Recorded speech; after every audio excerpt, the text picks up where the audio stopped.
Hi there, I'm Dr. Jackie Kickish, physical therapist and certified pre and postnatal exercise specialist. In this video today, I want to go over with you proper body mechanics when lifting to help prevent low back pain and hip pain with moms and women who are pregnant. Now, last week we went over 3 specific reasons why moms might be experiencing low back pain and hip pain, as well as exercises to help alleviate those aches and pains. However, today I would like to go over a little bit more in depth proper body mechanics, which is one of the reasons why moms have low back pain, is because we are not lifting or picking objects up with correct body mechanics. Before we get started, make sure you hit the like and subscribe button so that you don't miss out on other great pregnancy and postpartum content like this.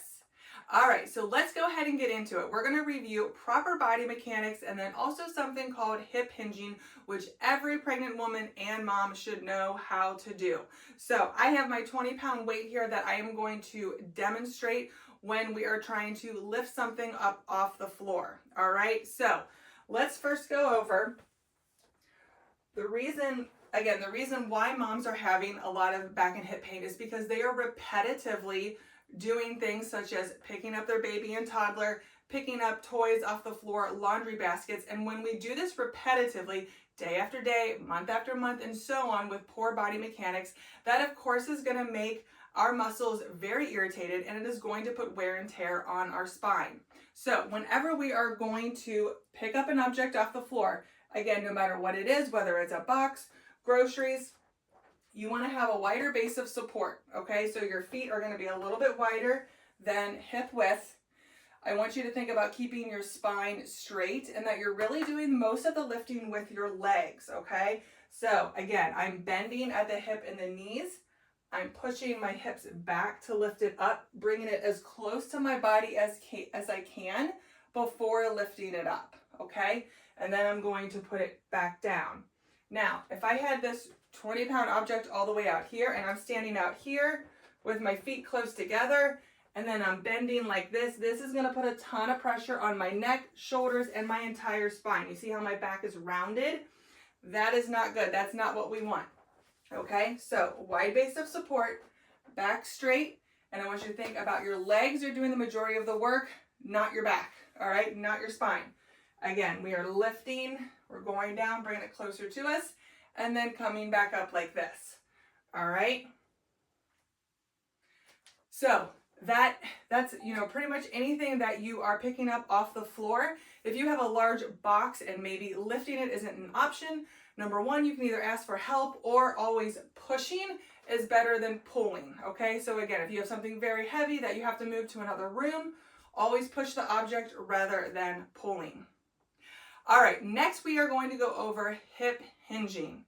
All right, so let me move my weight here out of the way. I like to do this against a wall because what we're going to do, I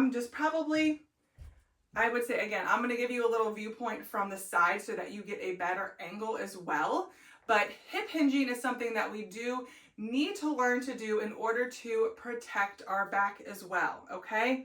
So I'm going to give you a little bit tactile cues here so that you can feel at home if you are doing this correctly. So what you're going to do, you're going to put your thumb on the very bottom of your rib cage, and you're going to put your index and middle finger on the front pelvic bones, okay? So if you find your pelvis here and you come into the front, that bony prominence, you're going to put 2 of your fingers right there and your thumb on your rib cage, all right? So when we are hinging back, we are bending and pushing our hips back.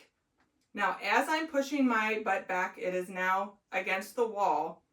My thumb does not come any closer or farther away from my pelvis here, okay? So if you watch, my fingers are literally staying in the same place as I hip hinge back, and I'm going to show you from the side as well, okay?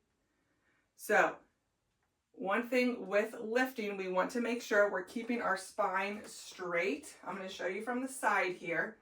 We are not arching our back like this. So if I arch forward, As you can see, my thumbs are actually coming up.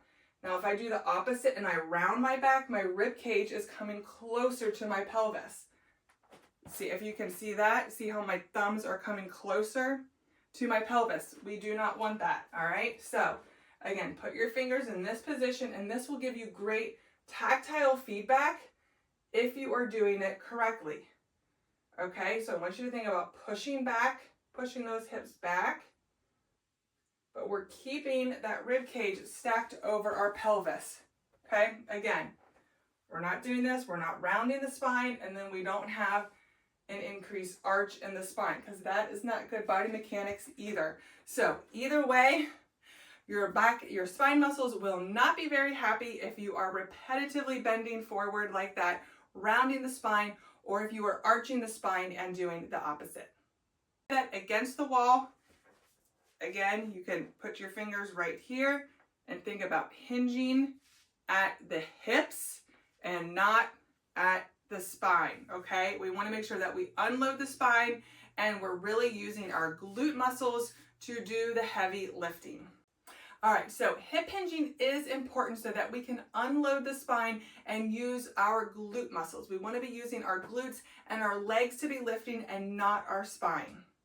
All right, so let me know in the comment section below if you have any questions, and make sure you hit the subscribe button so that you don't miss out on other great content like this. I will see you again next time.